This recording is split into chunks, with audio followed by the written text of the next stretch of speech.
Okay, it is the next day, and it's early in the morning too. It's 6 o'clock in the morning. Not that early, I guess, but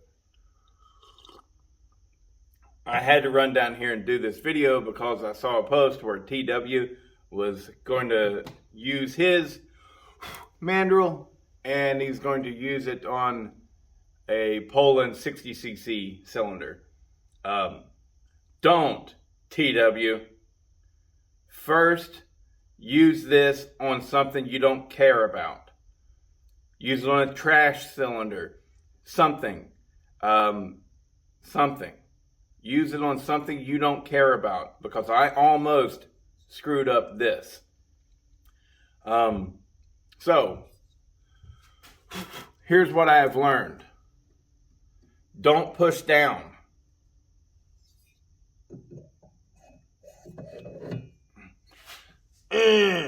Trying to make it dig. Don't push down. Don't do that. Pull. You want the side of the cylinder to be completely up against both of those rings.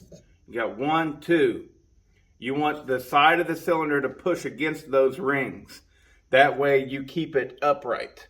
Because this thing, look at this. It leans bad. Look at that, bad. And so whenever you push down, you don't know what you're doing, right? And you go, well, I'm pulling this way too. I just did it. So I spent 4 hours cutting this squish yesterday. I know you go, 4 hours, come on.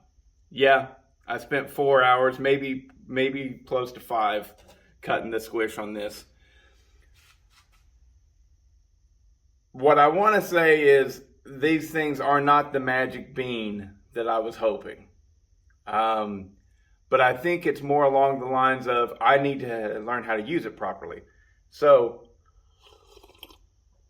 there's 2 things. One, whenever you're putting it on there, hold the cylinder against those 2 rings. Hold it. And then turn it. Yeah, you push down a little bit, but the most important thing to do is hold this. Because what I did was I was off from one side to the other 10 thousandths. Sometimes even more than that, right? So on the right side, I would be reading, I would be reading like 12 thousandths of an inch, and on the left side I would be reading 24 thousandths of an inch. So it's like, what? So I almost ruined this cylinder. So that's why I say, TW, don't do this on something that's important and hard to find, like the Poland 60cc's. You must first learn how to use this before you start on something like that. The other thing is I cut 40 thousandths out of it, and whenever I did my tests, I only cut 10 thousandths out of it. And it's like, what? So whenever I was pushing down, this right here, boop, tilted like that, all right?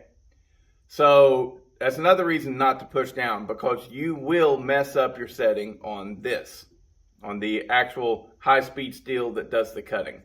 So don't push down. The other thing, go small. Instead of doing 40 thousandths, do 10 thousandths. Cut that. See what you think. Do another 10 thousandths. Cut that. See what you think. Okay? Don't go hungry right out the gate. And then the third thing, or fourth thing, whatever it is, and this is probably the most important thing, is if it has the spillover of the cylinder liner, like the Nicosil or the chrome plating, whatever it is, into the combustion chamber, don't even do it. Say, well, I can't do this cylinder. Now, my guess is those Poland cylinders are going to cut like butter. You know, they're going to be really easy to cut. But this is a Meteor cylinder, And the entire combustion chamber was flooded with the cylinder lining. And I couldn't get through it. I spent at least 20 minutes pushing as hard as I could on this setup, turning this and turning this and turning this, before I finally went to my lathe, chucked this up in the lathe. Don't recommend doing that. That's a bad idea, okay? Saying over and over, don't do it. But I know that there'll be folks out there who go, I think I can do it. I can succeed where Bodie failed. Go for it, but try it on a cylinder you don't give a shit about. I almost ruined this cylinder. All right, I chucked it up in the lathe, let it spin while I was holding it, and it's whoa, whoa, whoa, whoa, whoa, whoa, whoa, whoa, whoa, going like that, and it just, I kept screwing it up worse and worse and worse, and then I'd come back to this, and you could see the cylinder. I would turn it, and it would go.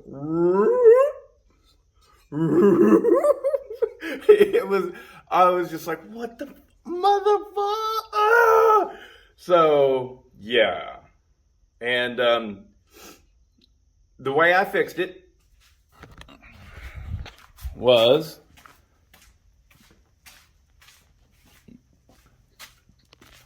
bam. Sandpaper, that's 80 grit on a mandrel. I keep this lubed up right here with some of that. All right, probably not the best thing, but it works. And now my squish looks like that. You can see in the bottom left of this right here, there's still a spot that's a little bit quirky and high, but that'll be fine. But if you has a cylinder that has the plating up in the combustion chamber, just don't do this. Say, well, I can't do it on this one, fellas. Yep. Because I know this probably sounds silly to a lot of people, but my bits now, my high-speed steel, I only got one. I ordered two of those mandrels, a big one and a little one, large, small, whatever. And well, the large mandrel that I started out with, it just wasn't cutting anymore, man. It just wasn't cutting. So I swapped it out with the cutter from the small mandrel, and it started cutting some more.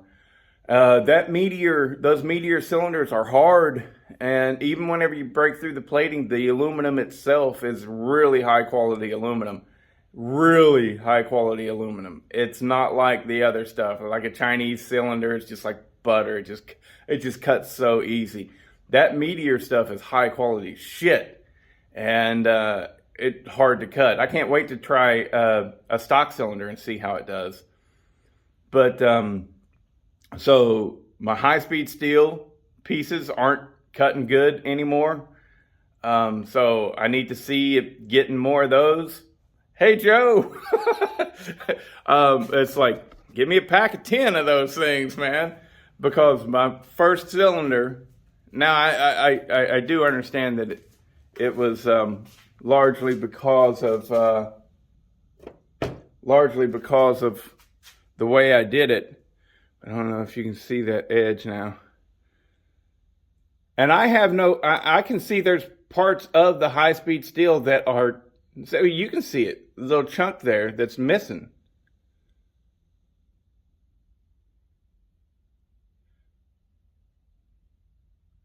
But it ain't cutting now.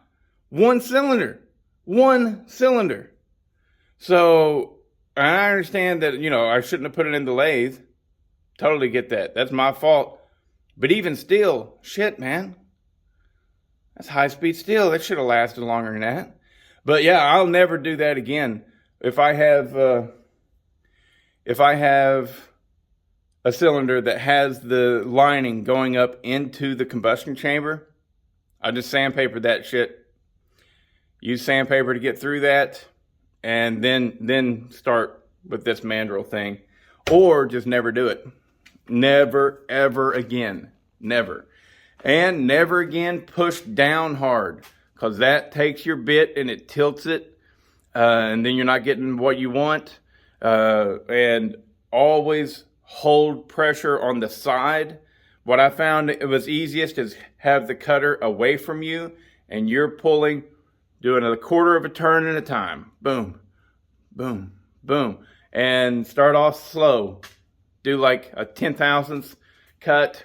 Get that where you go, okay, and make sure it's even. Check all the way around. Check all the way around. That stuff that I do with checking the squish on pretty much just one side, maybe two. Not going to work with that, because you can be off. You can be off. Check it all the way around the squish. And now, definitely still think it's a product that should be purchased by a guy like me. You know, definitely think that it's still a process that, or a item to be purchased. But learn it on something you don't give a shit about. Because it's not a magic bean and just, boop, whoa, let's go get the golden goose. It's not. It's hard to use. Well, in my situation, it was hard to use. Next cylinder might be super easy. And I hope that's the case. But yeah, I learned some very valuable lessons with that. And I had to run down here and get this footage so that I could share it with TW before he goes and messes up a really rare, hard to get cylinder. All right. But I got it down, and I'm not sure, because of the way it worked out, I'm not sure how much I took out of the squish. I was aiming for 40. In the end, I think I probably got that. But at first, I only got like 10. I was like, I set it up to cut 40, and I ended up, only got about 10. I'm like, what in the world?